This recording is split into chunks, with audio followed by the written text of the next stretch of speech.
اعوذ باللہ من الشیطان اللعین الرجیم بسم اللہ الرحمن الرحیم وصلی اللہ علی محمد وآل بیتہ الطیبین الطاہرین المعصومین۔ بارگاہ حضرت امیر المومنین علیہ السلام سے احکام شریعت محمدی اور خاص طور پر احکام ماہ مبارک رمضان کے سلسلے میں ایک بار پھر آپ کی خدمت میں حاضر ہونے کا شرف حاصل ہو رہا ہے۔ سلسلہ گفتگو شرائط روزہ میں تھا اور گزشتہ اقساط میں ہم نے روزے کے متعلق جو شرائط ہیں چند شرائط کا تذکرہ کیا تھا، اور آج جس شرط کا تذکرہ کرنا ضروری سمجھتا ہوں وہ یہ ہے کہ انسان سفر کی حالت میں نہ ہو، کیونکہ مسافر کے اوپر روزہ واجب نہیں ہے، بلکہ اگر وہ روزہ رکھے گا بھی تو اس کا روزہ درست شمار نہیں ہوگا۔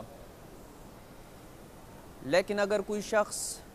روزہ رکھتا ہے اور وہ زوال کے بعد سفر کرتا ہے تو بنا بر احتیاط واجب اس کے اوپر ضروری ہے کہ وہ اپنے روزے کو مکمل کرے اور کوئی ایسا کام انجام نہ دے جو روزے کے بطلان کا موجب بنتا ہے۔ اور اگر وہ زوال سے پہلے اپنے سفر کا آغاز کرتا ہے اور خاص طور پر جب وہ رات کو ہی یہ نیت رکھتا ہو کہ وہ صبح سفر کرے گا، تو اس صورت میں جب وہ حد ترخص کے اوپر پہنچ جائے گا تو پھر اسے اختیار ہے کہ وہ کھا پی سکتا ہے، یعنی اس کا روزہ خود بخود آٹومیٹیکلی ختم ہو جائے گا۔ لیکن اگر یہ مسئلہ جانتے ہوئے کہ حد ترخص سے پہلے کسی ایسے کام کا ارتکاب کرنا جائز نہیں ہے جو روزے کے بطلان کا موجب بنتا ہے، اس کے باوجود وہ حد ترخص سے پہلے ہی کھا پی لیتا ہے فرض کریں، تو قضا کے ساتھ ساتھ اس کے اوپر کفارہ بھی واجب ہوگا۔ اس سے ملتا جلتا ایک انتہائی مبتلا بے مسئلہ کہ کچھ حضرات رات کو ہی یہ نیت کر چکے ہوتے ہیں کہ صبح انہوں نے سفر پہ جانا ہے، اور وہ صبح سحری کے وقت بھی بیدار فرض کریں نہیں ہوتے ہیں اور نماز صبح پڑھ کے سو جاتے ہیں، اور پھر 7-8 بجے اٹھ کے ناشتہ کر کے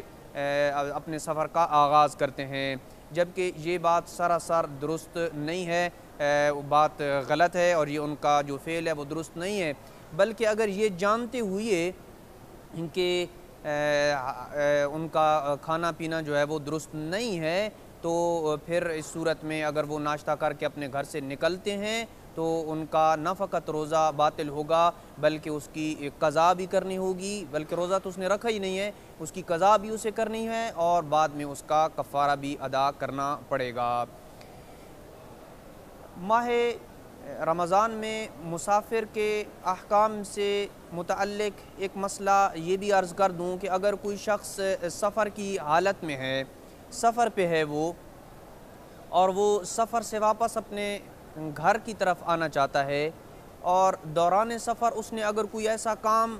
کر لیا کہ جو روزے کے بطلان کا موجب بنتا ہے، تو چاہے وہ زوال سے پہلے پہنچے یا زوال کے بعد پہنچے، اس کا وہ اس دن کا روزہ درست نہیں ہوگا اور وہ روزہ شمار نہیں ہوگا۔ لیکن اگر اس نے دوران سفر کوئی ایسا کام نہیں کیا جو روزے کے بطلان کا موجب بنتا ہے، تو پھر اس کی دو صورتیں ہیں۔ اگر زوال سے پہلے پہنچتا ہے، اپنے گھر پہنچ جاتا ہے، اپنے شہر میں داخل ہو جاتا ہے، تو بنا بر احتیاط واجب اس کے اوپر ضروری ہے کہ وہ اس دن کے روزے کی نیت کرے اور اس دن کا روزہ وہ شمار ہوگا اور اس کا واجب ادا ہو جائے گا۔ لیکن اگر اس نے دوران سفر کوئی ایسا کام نہیں کیا لیکن گھر اپنے یا اپنے شہر میں وہ زوال کے بعد پہنچتا ہے، تو اس دن کا وہ روزہ اس کا شمار نہیں ہوگا، بلکہ اگر وہ روزہ رکھتا بھی ہے تو اس کا روزہ وہ شمار نہیں ہوگا، درست نہیں ہوگا اس سے، لہٰذا جو ہے وہ بعد میں اس کی وہ قضا کرے گا۔ سفر کی حالت میں جب انسان سفر پہ ہوتا ہے تو یا خاص طور پر ماہ مبارک میں اگر کوئی شخص جان بوجھ کر روزے سے فرار کی نیت سے سفر کرتا ہے تو یہ جائز ہے۔ حالت اختیاری میں کوئی شخص روزہ نہیں رکھنا چاہتا اور وہ روزے سے فرار حاصل کرنا چاہتا ہے تو اس کے لیے سفر کرنا جائز ہے، البتہ مکروہ ہے، سوائے حج اور عمرے کے اس کے لیے سفر کرنا مکروہ ہوگا، البتہ جائز قرار پائے گا۔ وصلی اللہ علی محمد وآل بیتہ الطیبین الطاہرین المعصومین۔